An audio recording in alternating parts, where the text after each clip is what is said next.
And hello, friends. We welcome you to another episode of Chapters here on Armstrong Television. Chapters is the show that profiles authors, editors, and publishers in West Virginia, Ohio, and Kentucky. I'm Elliot Parker, and it's great to have you with us.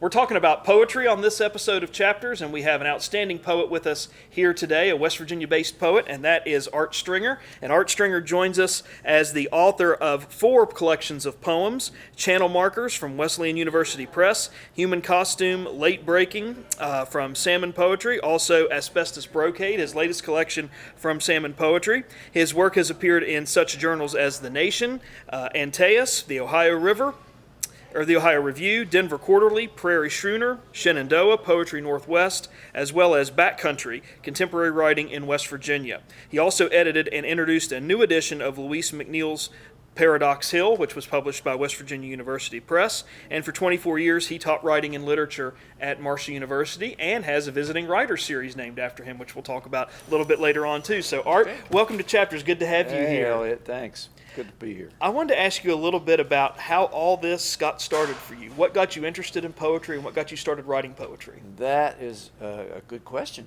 I was 19. Science major, Ohio University. By the way, some of my poems have appeared in the Ohio River, no doubt as well. I wasn't thinking about writing at all. But then I had a classic, tragic, romantic relationship and began to jot down some things, and a couple of mentors suggested that was all right, that I should keep doing that. And then I started to take some classes at Ohio U and ended up meeting a few wonderful teachers. Stanley Plumley is one of them, who's one of our finer older poets now in the United States. So I was pretty lucky that Ohio U sort of continued to inspire me after I got past my adolescent angst. Very good, very good. Can you tell us about the first poem you ever had published and what that experience was like for you? I wrote a poem against the Vietnam War, actually, and it was at Ohio U in Athens, and for some reason it was taken by the newspaper there, the OU Post, and that was really the first publication that I had. And I think that it sounded a little bit to the editors like a song by Pete Seeger that I had not heard, but apparently all that sort of protest lyric was in the air at the time, and so that was a nice surprise. And from there I went to the OU Literary Journal, got one in there. That's a magazine that was called Sphere, I think, back then. I don't know if that's existing still, but yeah, and that went from there. Of course, graduated from there, changed my major to English, graduated from there. A couple years later, ended up in a master's program out west, and continued to study writing. Very good, excellent. And I know that you spent some time teaching at Virginia Tech before you came to Marshall to teach. Can you tell us about that experience? That experience was also good. That arose after I had gotten a second degree in creative writing and gotten hired as an instructor, as many English majors who go on to master's degrees will try to find teaching jobs in the profession. Usually they're temporary instructorships, and that's what I had at Virginia Tech. But the chair there, Art Eastman, had decided that he was going to bring in a bunch of creative writers to teach comp, thinking to shake things up and maybe introduce a little more creativity into the teaching corps of young people. And so a lot of us there were writers, and we formed writers group. We did readings there on our own, of course, but we also participated in whatever was going on in the department, which at the time was not a lot. Since, as you know, Virginia Tech has developed a very fine MFA program in writing, and has had a great number of writers' appearances and so on that they've sponsored. So that came later, and actually several of the people that I first taught with there in the 80s went on to become permanent faculty there and were part of the birth of that MFA program. So That's it was great. a really pretty exciting time in the 80s there. Yeah, that's great. Sounds fantastic. So Yeah. I wanted to ask you about, as you think about your poems and I know you write all kinds of different kinds of poems, but you kind of have tracks or sort of subgenres that you like to write in terms of poems. Tell us a little bit about the kind of poems. They kind of clump Right. into categories. Tell us about those. Yeah, the categories of the poems. It's really kind of interesting when I look at it to realize that I did not know that I had these sort of primary concerns until I began to write poems that fell into those categories repeatedly. They say that in many cases a poet always rewrites the same poem, and I don't know if that's true, but it's certainly true that you find your grooves and you continue to follow those pathways, because not only are they comfortable, but they're powerfully passionate subjects to you. And for me, it's always been nature, which is a classic romantic ideal. Then there's always been the love poem, going back to the very beginning. There's been developed sort of more mature time in my life, developed an interest in mortality, in family, the kind of bonds that go beyond romantic love, that keep us sane in the world. I've also had, going back to that first poem in the OU Post, a concern with sometimes political issues, scientific ideas, and you'll see all of those generally grouped by very obvious categories in most of the sections of these later salmon books that I've been doing. So Very good. yeah. I wanted to ask you about, tell us a little bit about three of your poems from the Salmon collection that I really liked. Yeah. And I think this kind of will illustrate what you're talking about the categories that your poetry Right. typically falls into. At the Precipice Bar and Grill. Okay, That was one of the yeah. first poems I came across in your collection, and I don't think I started reading that one first. I just was flipping through and found that one. I love that poem for a lot of different reasons, but tell us a little bit about kind of what's going on in that poem and what some of the thematic elements are that are working in that particular poem. I'm going to look that up right quick. Okay. Because I think that, as I remember that poem, part of the setting of it was a trip to Alaska, and I remember stopping on a bus tour up to Mount McKinley at the halfway station that everybody stops at, and sitting out there on the deck overlooking this vast sort of desolate landscape of Alaska. And at that time, that would have been some mountain peaks, some rivers, what they call braided rivers, because they just flow through gravel, and so the channel is constantly changing. And at that time, I'm sure, as usual, I was going through some sort of romantic conflict, and I didn't necessarily jot it down there, but I remembered all this and sort of combined the notion of the man alone, meditating on someone who isn't there, a love interest, no doubt, and that landscape of desolation, and thinking about how to put those two things together, setting with an emotional thrust. Mm-hmm. And that's where that poem came from. And as you can tell from this, it begins with a setting and then goes to personal description and on to the memory of the actual beloved, and a kind of a judgment at the end, really, about whether the nature of this speaker's love is really a deep or only shallow. Mm-hmm. Right? Yeah, because he says he goes for a loose end, and he says he calls the love only a fever, the reach into free fall. So you've got this idea of him leaning over this deck, over this desolate landscape, and wondering if, in fact, it's worth reaching any further. Absolutely. Right. It was a wonderful poem, and I love the lines of, burned every shadow blue, I felt for your hand, the illusion of cool on my forehead. All those sensory images that play there within that poem Right. that gives us a sense of Thanks. what's going on there. Second poem I really liked from your collection, Asbestos Brocade, was Solstice Festivities.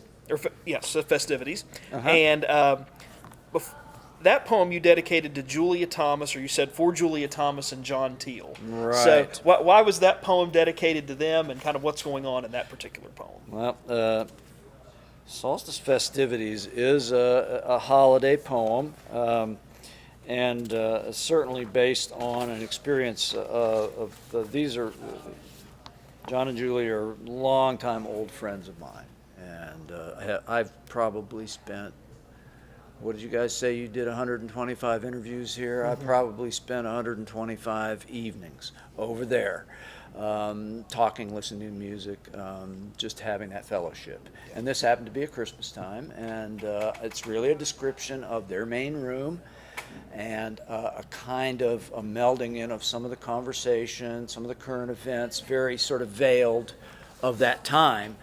And, trying to bring maybe a little bit of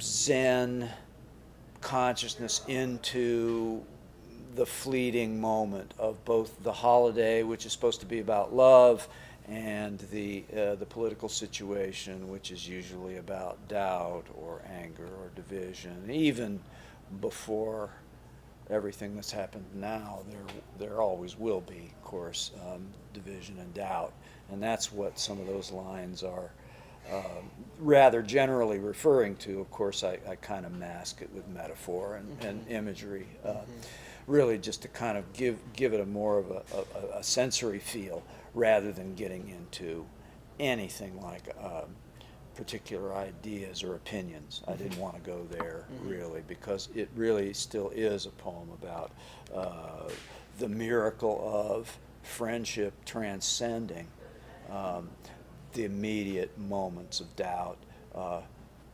civil and otherwise. Yeah, and I love how the poem ends. If goodwill can save us, it's a fair miracle, and so much night left to burn. So much night left to burn. So there's a positive there, but also, that night will pass as well, right. And you'll have to go back for renewal. Yeah. If you're lucky. Absolutely. Very good. Yeah. Yeah. And the next poem out of your collection I really liked is Dangerous Bends. And we get a sense of place being important here. Right. The first line, from Hook Light to George's Head, we've rolled around the South like bearings in a terrarium. I just love how that opens up. So thanks. tell us about that poem. That poem is based on a travel bug that has bit me, probably going back to before Virginia Tech even. I was forced to travel a lot when I was younger because I was changing jobs often, and of course that meant that friends like John and Julie, who I hadn't met yet, were scattered elsewhere behind me. So, but I was pretty dedicated to going back to see them. And so when I met Ron Houchin back in the 80s when I came here to Marshall, he became an important influence and friend to me, and he started traveling to Ireland back in the 90s.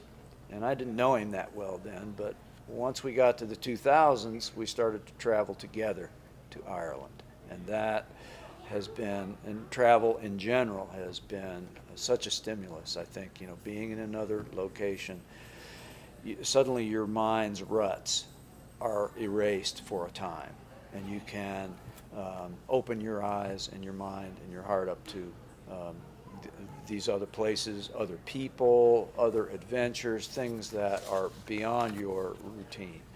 And the result was a poem like Dangerous Bends, which is based upon a little driving tour that we generally take of Ireland.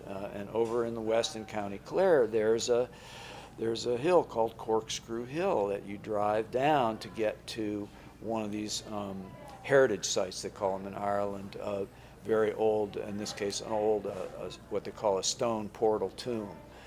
It's a dolmen, and it's a place that we love to visit. In fact, we were just there in August visiting this place. It's just magical place. It's a very powerful spot. Ancient, probably older than the pyramids, really. But to get there, you go down Corkscrew Hill, and there's a sign that says dangerous bends. And so I sort of mesh that with other points on the trip to kind of give a sense that really all travel is traveling up or down some kind of very wavering path. And that's a good thing in general, although it can be dangerous. Yeah, absolutely. And we usually don't take too many chances in Ireland, but once in a while we get pretty close to the edge. So, and in Ireland you can do that. Yeah, that's true. There aren't any fences. Nothing to keep you out or to keep you well, from that's going right. too far. Although I will say this, since 2001, 20 years almost, there are a lot more fences now than there were, because the tourism has exploded so much in the Irish Republic that there's a real concern for loss of life, because there are so many hazardous cliff edges and other things along the way. And just, it's a very rocky country. It's a beautiful place, though. What I like to say about Ireland, I encourage everyone to go there at least once. They speak English in such a melodic and interesting way. It's beautiful to listen to. They don't mind Americans. They welcome the tourists, and everywhere you go, in every town, you're welcomed. There's bed and breakfast to stay at. There's pubs and restaurants to find entertainment at, both Irish music, food, drink, whatever is your pleasure, not to mention just good old conversation. And it is a fascinating place. On one side of the road is an ancient history, thousands of years old. On the other side is pure nature, or a little town. And you can rent your car and just don't forget to drive on the left. And you can have adventures every day with and feel a real sense of freedom. Plus the elements there, the real, from my nature fascination, the four elements, the ancient four elements, fire, water, air, and earth, are so fascinating to me. And in Ireland, they are on display. They're bare to you. Plus, the air is cleaner. The land is more rugged. The sun, when it comes out past the rain, is brilliant. And of course, the water, as soon as you go to the coast, that's my favorite place. Yeah, absolutely. Very good. I wanted to ask you, Art, about putting a collection together. So, Asbestos Brocade was your fourth collection.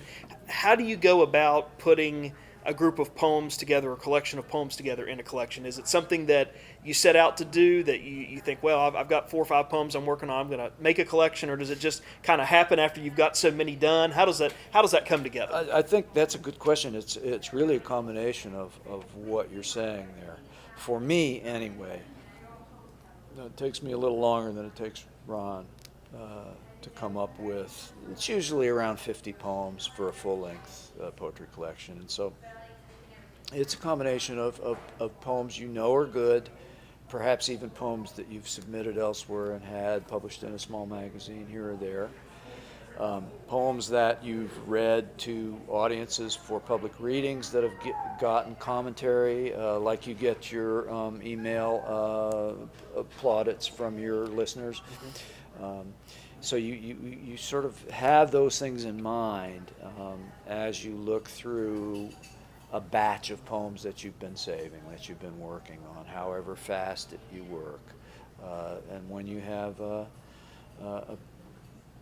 for me, I like to have well more than I'm going to need for the book, because it's a process of culling, winnowing, and separating out the wheat from the chaff, the good from the bad, and that's that's a personal thing. Well, of course, poets always asked their friends for editorial help.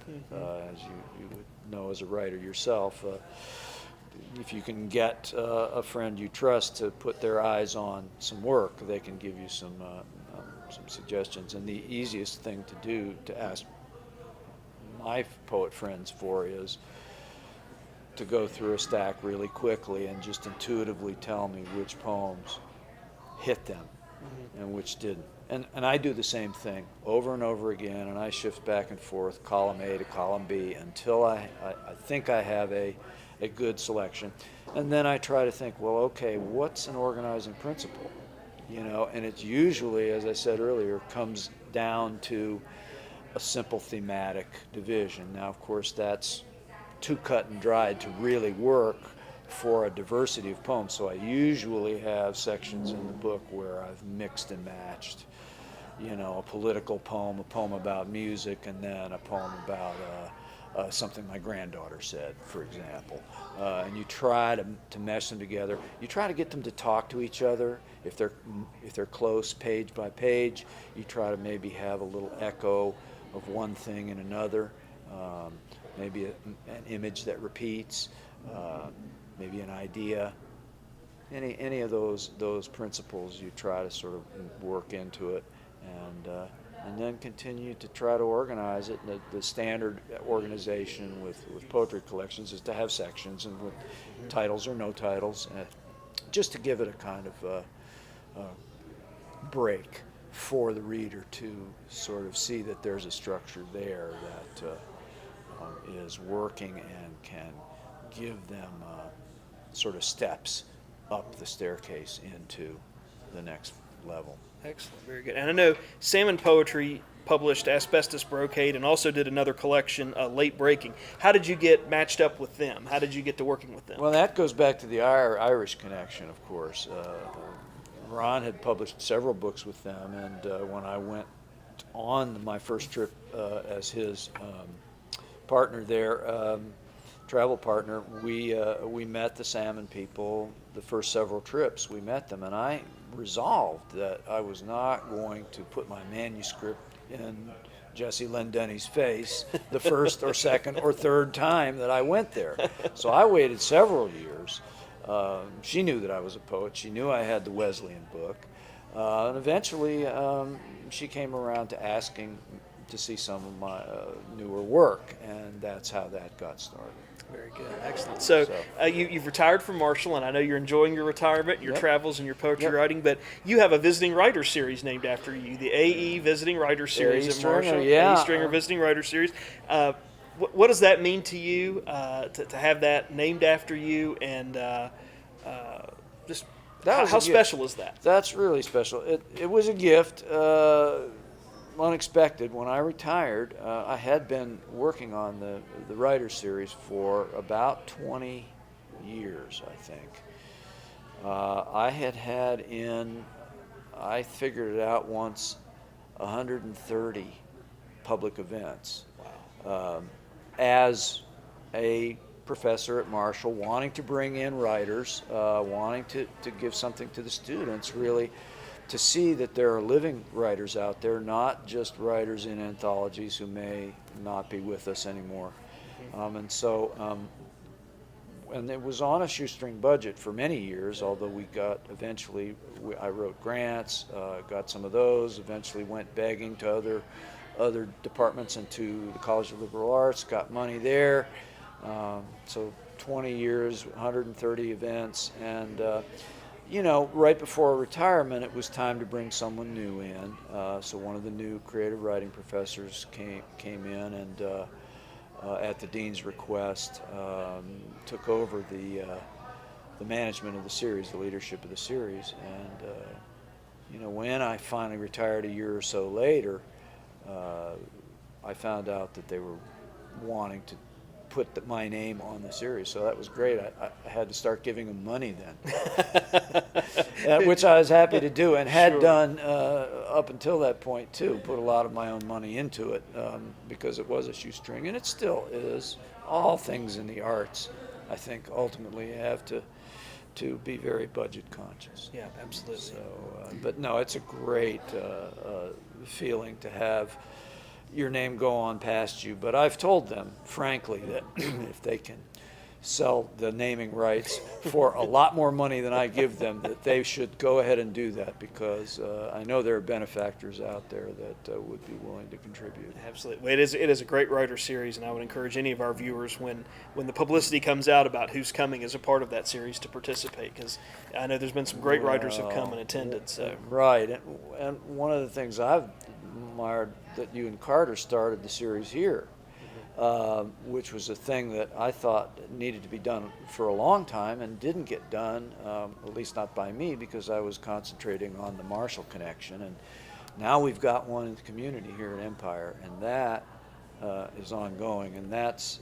just another example of all the powerful creative energy around this community. Yeah, that's an excellent point. That you've done. Well, thank you. I appreciate that. And so, Yeah. Art, in our final moments with you today, if someone wants to get a copy of Asbestos Brocade, if they want to get a copy of Channel Markers or Late Breaking or any of your work, or if they want to reach out to you and talk to you about poetry, where can they get copies of your books, and how can they best get in contact with you?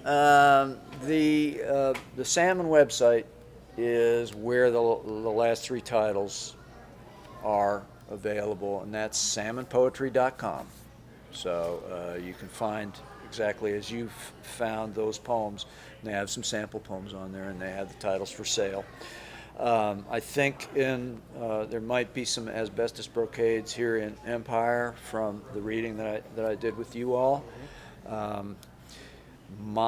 have a Facebook page. I don't check it very often, I confess. I'm kind of behind the times on that, I'm afraid, but there's that people can look at, and I think there may still be an email on the Marshall English Department website if people want to go to the trouble of looking that up. Okay, very good. Excellent. Art Stringer has been our guest here today on Chapters. We've been talking to him about his career as a poet, his travels, and his outstanding collections of poetry, his most recent collection being Asbestos Brocade, published by Salmon Poetry, a great collection of poems, a great poet in his own right. And Art, we appreciate you coming on the program to talk about your career and your poetry and your process. Appreciate it very much. Appreciate and it. As you keep publishing, we'll have you back on more to talk about. So thanks so much. Thanks, Elliot. Great Appreciate to be it. here. And we also want to take a moment to say thanks to the staff and management of Empire Books and News for providing our on-site support and assistance today. If you haven't been down to the all-new and revamped Empire Books and News at Pullman Square, we encourage you to come down and check out the expanded store, the new inventory. A lot of good things happening here at Empire Books and News, and we appreciate them sponsoring us each and every episode here on Chapters. And if you'd like to stay in contact with the program, or if you've got a question, comment, or concern about any episode you've seen here on Chapters on Armstrong Television, we've made it possible for you to stay in touch with us through a variety of social media platforms. The first of those being our email address, which is right here at the bottom of the screen. It's lp4@zoominternet.net. We do ask that you keep your name and town or community in which you're writing from as part of that message so that we can track the correspondence. If you like to watch programs on YouTube, we have a Chapters page for the Armstrong One Wire page on YouTube, and that address is right here at the bottom of the screen. Just punch that into your computer search browser, look for the Chapters tab, and we've got all of our author, editor, and publisher interviews archived for you there as well. And if you like Facebook, we have a Chapters page on Facebook as well, and that address is also here at the bottom of the screen. What you'll find there is our more recent episodes and interviews archived there, but you can share those, post those to your Facebook page, interact and comment with viewers of the program, and stay in touch with the program from Facebook. So we know many of you use those correspondence tools through Facebook and email, and leave comments in the YouTube boxes for episodes that you've watched, and we do appreciate all those comments and feedback, so please keep those comments and feedback coming. And that will do it for us this time on Chapters, but please come again next time, and in the meantime, stay tuned to this station for news and views that impact you and your community.